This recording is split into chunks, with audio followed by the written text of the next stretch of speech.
Trời ơi, cái bánh kem nó uống nụ luôn coi nè. Nó mềm tan trong miệng luôn. Ăn miếng bánh này mà tăng lên 2 kg cũng chịu nữa. Nó cực kỳ ngon luôn á. Xin chào cô bác, anh chị và các bạn. Hôm nay mình chia sẻ món bánh bông lan kem tiết. Bánh này thì rất là dễ làm luôn. Mình có áo một lớp sữa bột bên ngoài á, cho nên cái bánh nó rất là thơm luôn á. Bánh này mấy hôm nay hot quá chừng luôn. Cách làm này cũng rất là dễ nữa. Cô bác, anh chị và các bạn thấy thích thì cùng làm nha. Bánh mềm tan trong miệng luôn á. Mình sẽ trộn 40g dầu ăn cùng với 50ml sữa tươi không đường. Trộn sữa với đường lại cho nó đều với nhau. Mình thấy dầu nó không có nổi dán lên trên cái mặt sữa thì mình sẽ cho 5 cái lòng đỏ trứng gà vô. Trứng gà này mỗi một trứng từ 57 tới 60g nha. Mình tính cả vỏ luôn. Nguyên liệu thì mình sẽ để ở bên dưới video trong phần mô tả để cho cô bác anh chị dễ chuẩn bị nha. Cho từ cái lòng đỏ vô gì là mình trộn nó đều.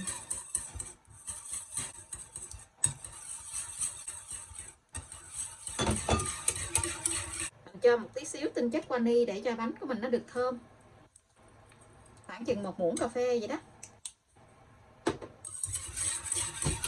Mình sẽ đi gây 60g bột mì số 8 vô. Nếu như không có bột mì số 8 thì cô bác dùng 50g bột mì đa dụng và 10g bột bắp nha. Mình gây qua cái gây gì nè để cho cái bột của mình nó không bị giống cục á. Rồi mình trộn tất cả cái hỗn hợp này lại để không có còn cái bột khô nữa là được.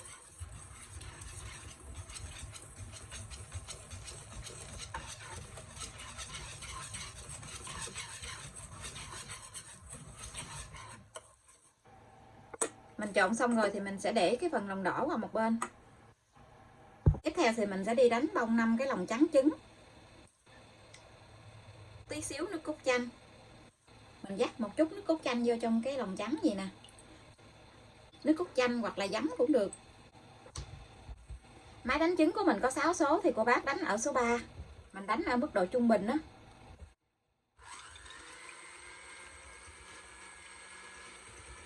Đánh mình thấy lòng trắng trứng nó nổi lên cái bọt bóng lớn vậy thì mình sẽ cho 60g đường vô. Đường này thì mình chia ra làm 3 lần để mình cho vô đánh nha. Hôm nay ở nhà hết đường trắng này cho nên là mình thêm tí xíu đường màu nâu vô.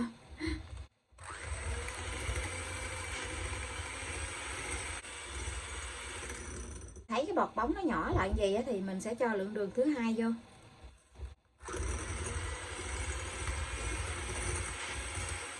Mình thấy bọt bóng nó mịn lại rồi thì mình sẽ cho lượng đường cuối cùng vô. Giữ ở mức độ trung bình để mình đánh nha. Khi cô bác anh chị mình đánh mình thấy nó có cái đường vân nó gõ lại gì, nó cái kem của mình nó hơi đặc lại gì nè, mình dở lên nó hơi đặc gì thì cô bác anh chị mình hạ xuống còn số 1 nha.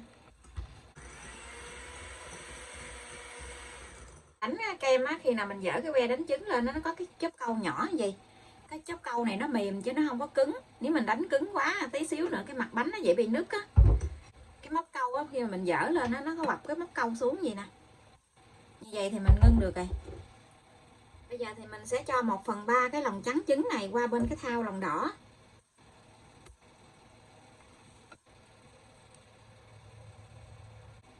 Mình dùng cái phới này nè, mình trộn để cho bánh nó đều ra.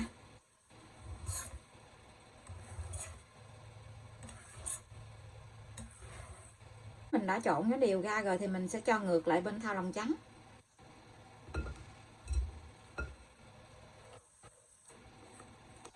Mình trộn gì thì cái bánh của mình nó mới đều. Thì mình sẽ dùng cái phới này nè, mình trộn cho nó đều trước. Mình trộn từ ở bên dưới mình hất lên.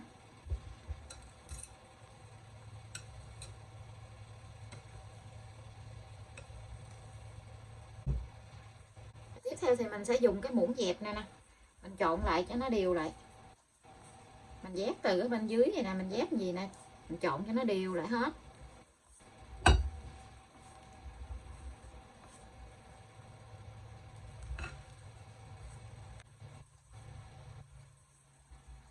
Mình trộn nó đều lại hết rồi thì mình sẽ cho vào trong khuôn để nướng luôn nha. Hôm nay thì mình dùng cái dĩ của cái lò nướng luôn. Cái khuôn cái dĩ ở bên dưới của lò nướng đó. Vì nào mình làm hết một cái khuôn như vậy luôn để cho cái bánh của mình nó có cái chiều bự tí xíu. Mình lót cái miếng giấy nến như bên dưới vậy nè. Giấy nến này thì cô bác bẻ lại như vậy, lấy cái kẹp giấy này nè, mình kẹp lại. Mình cho hết cái phần bột vô trong khuôn luôn.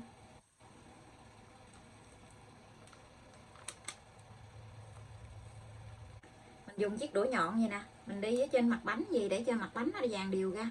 Mình dàn đều mặt bánh ra rồi thì mình sẽ cho vào trong lò nướng luôn nha. Lò nướng thì mình đã mở lên cho nó nóng trước 10 phút rồi. Lò nhà mình có 3 ngăn thì mình cho ở ngăn thứ 3, tức là rãnh dưới luôn á. Nướng ở nhiệt độ là 145 độ C, mở 2 lửa. Thời gian nướng là 30 phút, không cần mở quạt. Cô bác canh nhiệt độ nóng của lò nhà mình nha.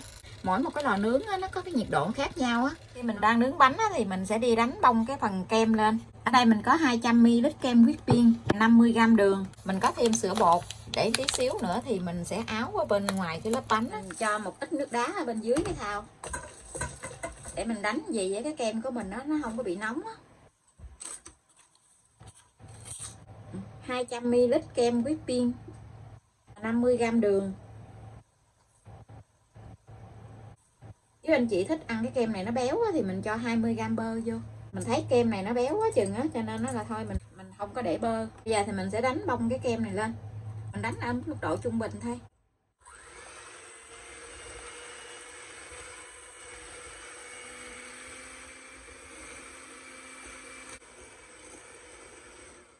Cô bác anh chị đánh cái kem này nè, khi mình dở cái que đánh trứng lên nó có cái chớp câu cứng vậy là được nha. Cái chớp câu nó cứng vậy. Như vậy là mình ngưng được rồi. Cái kem của mình nó rất là mịn luôn. Nó sánh mịn vậy nè. Mình cho vào trong cái túi bắt kem luôn nha. Bánh mình đã nướng xong rồi. Bây giờ cô bác anh chị hé cửa lò ra. Mình để cái bánh ở trong lò 3 phút nữa thì mình hãy lấy ra nha. Khi lấy cái bánh ra thì cô bác anh chị cho lên trên cái miếng dĩ này nè. Để mình lấy cái miếng giấy nến ở bên dưới ra luôn. Để cái bánh của mình nó không có bị đổ mồ hôi á. Mình lấy mấy cái tăm cái ghim á, mình lấy ra. Mình lấy miếng giấy nến này nè, mình đậy lên trên mặt bánh gì để mình lật cái bánh lại.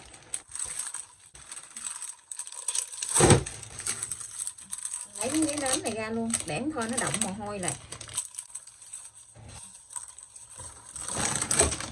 Xong rồi mình lật cái bánh lại nha.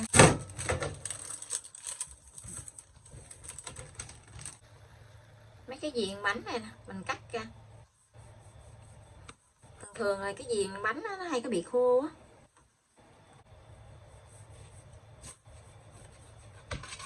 Cắt vuông ngang gì xong rồi mình cắt ra cho hình tam giác lại.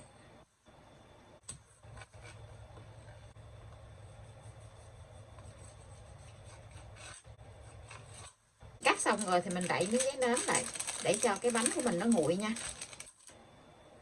Thì mình sẽ đi cho kem vô trong bánh. Ở đây mình có sữa bột. Sữa bột này á, mình pha cà phê nè, hoặc là mình rắc lên trên bánh ăn cũng rất là ngon luôn. Mình cho sữa bột này ra cái tô hay là cái dĩa gì cho bự bự á, xíu nữa mình nhúng bánh vô cho nó dễ. Rất là dẻo luôn rồi nè. Mình bẻ cong lại mà nó không có bị bể nè. Cái mặt bánh nó cũng rất là bóng luôn. Mình nặn kem lên trên cái mặt bánh vậy.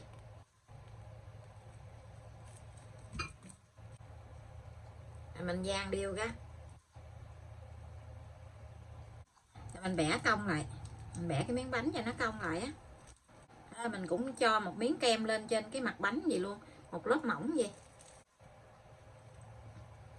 Nếu như cô bác thích ăn kem nhiều á thì mình cho nhiều tí xíu, còn nếu như ăn ít á thì mình quét một lớp mỏng thôi. Và mình nhúng qua bên trên bột sữa nha.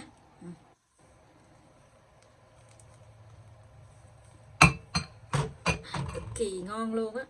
Cho lên trên cái mâm. Theo thì mình sẽ làm tiếp tục cho hết cái phần bánh này luôn. Cho một lớp kem ha.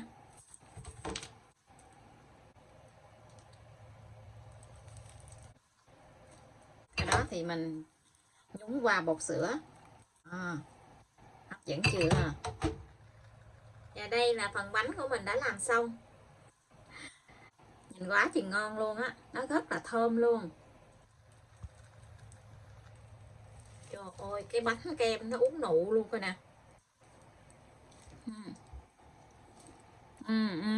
Nó mềm tan trong miệng luôn. Cực kỳ là ngon luôn á. Áo một lớp sữa bột bên ngoài á, cho nên nó rất là thơm luôn.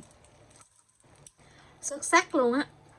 Ăn miếng bánh này mà tăng lên 2 kg cũng chịu nữa. nó cực kỳ ngon luôn á.